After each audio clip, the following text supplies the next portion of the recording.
So, yesterday I made a video specifically talking about Epstein talking UFOs, and when you watch the video, he doesn't specify UFOs and UAPs. However, I had done enough research to be like, yeah, duh, but I forgot that you haven't done the same research, and I didn't explain myself. So, Epstein talks Los Alamos, Cold War, World War II era, specifically around the time of Oppenheimer. And you see, Oppenheimer was working on the nuclear bomb. And during that same time period, we were also researching the Hydrogen Collider, as well as metaphysics, quantum mechanics, and trying to understand the universe at that same exact time period. So a lot was going on there. Now, the misunderstanding of things at that time, or maybe not, was considered, they called UFOs, UAPs now, miracles because they are multi-dimensional objects. And the interesting thing is about these objects are the fact that they can pinpoint and predict future events. And we know this through David Fravor, because when he was flying in his jet chasing the Tic Tac UAP, it ended up going to his waypoint. It predicted his waypoint. Early 90s, Santa Fe was funded for the study of complexity theory. It was studied with math. So let's back up. So why did I buy a ranch in New Mexico in 1993? So that gives you some sense. So I would have funded it in 1990. Los Alamos, which was the high energy lab up in New Mexico, was losing all its scientists. In Los Alamos, it was where Oppenheimer and where a lot of the nuclear weapons program, the bomb. That's where the Manhattan Project. Manhattan Project was as Los Alamos, and you bought your property out in New Mexico to be near that? Yes, because the scientists were going to be, they cut the funding for high energy physics.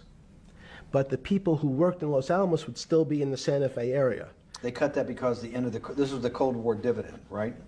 I don't remember exactly why. It was because, again, people thought that physics and high-energy physics really wasn't that important. Because that was about nuclear weapons. No, it was because they decided, which may be not right, this was the same time that Murray Gell-Mann came up with the term quark, Q-U-A-R-K. He picked it out of an old poem, the word quark. But it was mysterious. So they were starting to understand in the 90s that in our world of the physics world, there was things that were just unexplainable. They called it strange things. You gave it a name. You gave it some characteristics. You called it had charm, was one of the terms. It had a charm. It had a flavor. It had a color. But no one, Mr. Bannon, understood what it was. Just like the financial system. And you wanted to investigate that? I wanted to see if we could build tools so others smarter than me could help investigate it. And that was the beginning of your concept of the Santa Fe Institute? Yes. And Santa Fe Institute was founded to do study in this type of...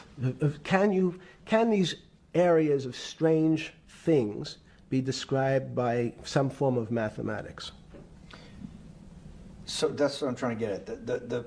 The foundational thought, the organizing principle of Santa Fe, yes, in the high physics lab at Los Alamos, right, which had been the headquarters of Manhattan, and the Trinity Project, right, the bomb. Yes. So you're talking about the elite, the high priest of physics. Of physics. Yes, sir. Which high priest of physics, some subset of that is also mathematics. Yes, they're both similar.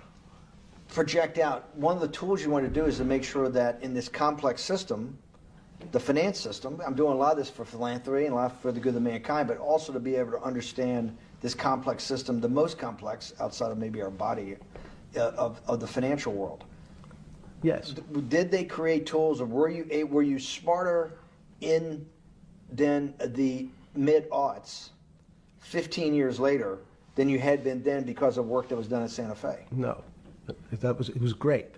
But in fact, most of the money, most of my philanthropy in the area of can you describe things that appear to be unexplainable by mathematics, and can you fund people who have new ideas?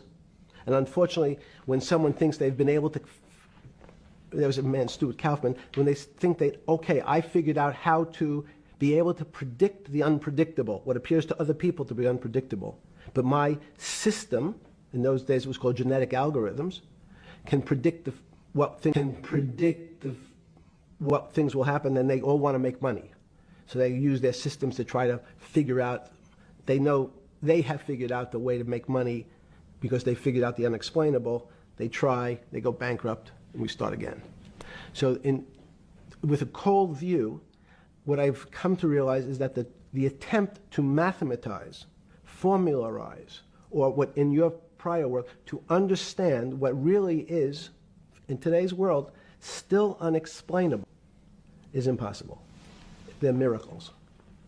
Last but not least, sorry this is a long video, NHI, non-human intelligence, was brought up 37 times in the very first UAP bill that was brought to Congress. Think about it.